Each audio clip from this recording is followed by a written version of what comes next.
বাংলাদেশের সার্বভৌম সংস্কৃতিও নাই, শাহবাগের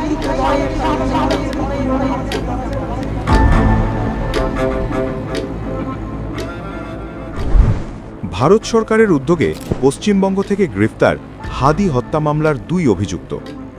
মৃত্যুর দিন কয়েক আগে বহু দেশি বিদেশি নম্বর থেকে হুমকি পাওয়ার কথা প্রকাশ্যে জানিয়েছিলেন ঢাকা 8 আসনের সম্ভাব্য স্বতন্ত্র প্রার্থী ও ইনকিলাব মঞ্চের মুখপাত্র শরীফ ওসমান হাদি।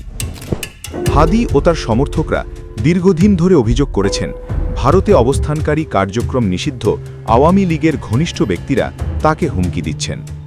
2025 সালের 12 ডিসেম্বর ঢাকার পল্টনে গুলিবিদ্ধ হন হাদি। পরে সিঙ্গাপুরে তার মৃত্যু হয়। হাদির মৃত্যুর নেপথ্যে এক প্রকার ভারতকেই দাগিয়ে দেওয়া হয়। ভারতের ষড়যন্ত্রে হাদিকে হত্যা এমন অভিযোগ উঠে আসতে থাকে।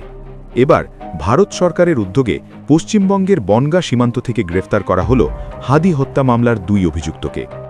গ্রেফতার ফয়সল করিম ও ঢাকার বাসিন্দা আলমগীর হোসেন। গোপন সূত্রে এসটিএফ খবর পায় বাংলাদেশে চাঁদাবাজি ও খুন সহ একাধিক গুরুতর অপরাধ সংগঠনের পর 2 জন বাংলাদেশি নাগরিক দেশ থেকে পালিয়ে অবৈধভাবে ভারতে প্রবেশ করেছে, বর্তমানে বনগাঁ সীমান্ত এলাকায় রয়েছে।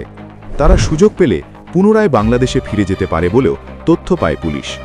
এই তথ্যের ভিত্তিতে অভিযান চালিয়ে 7 মার্চ রাত ও 8 মার্চ ভোরে বনগাঁ এলাকা থেকে তাদের আটক করা হয়। ওসমান হাদির মৃত্যুর পর তার খুনিকে ধরতে সবথেকে বেশি গলা ফাটিয়েছিল এনসিপি ও জামাতরা।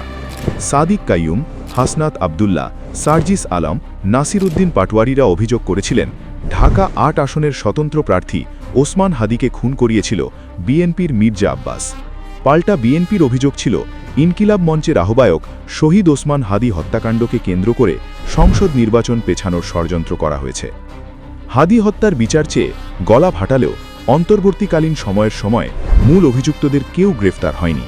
তবে ভারতের ষড়যন্ত্রের কথা বলে দেশের আইন শৃঙ্খলার পরিস্থিতি বারে বারে বিগড়ে দেওয়ার চেষ্টা হয়েছে। এই হত্যাকাণ্ডকে ঢাল হিসেবে ব্যবহার করে কিছু নৈরাজ্যবাদী দুষ্টচক্র নির্বাচন পেছানোর ষড়যন্ত্রে লিপ্ত হয়েছিলেন বলে অভিযোগ উঠে আসে। দেশে নির্বাচিত সরকার ক্ষমতায় আসতেই পরিস্থিতি বদলে যায়। বিএনপি সরকার দায়িত্ব নেওয়া 2 সপ্তাহের মাথায় ভারতে আশ্রয় নেওয়া প্রধান 2 আসামি গ্রেফতার হওয়া একটি তাৎপর্যপূর্ণ ঘটনা। যে ভারতকে হাদি হত্যার ষড়যন্ত্রকারী হিসেবে দাগিয়ে দেওয়া হয়েছিল, সেই ভারত সরকারই হাদি হত্যার যথাযথ তথ্য পেয়ে ব্যবস্থা নেয়। হাদি হত্যার পিছনে জামাত ও এনসিপি নেতারা রয়ের চক্রান্ত বলে যে আশঙ্কার কথা ছড়িয়েছিল, তার গোটাটাই যে মিথ্যে রটনা ছিল এতেই প্রমাণিত হল।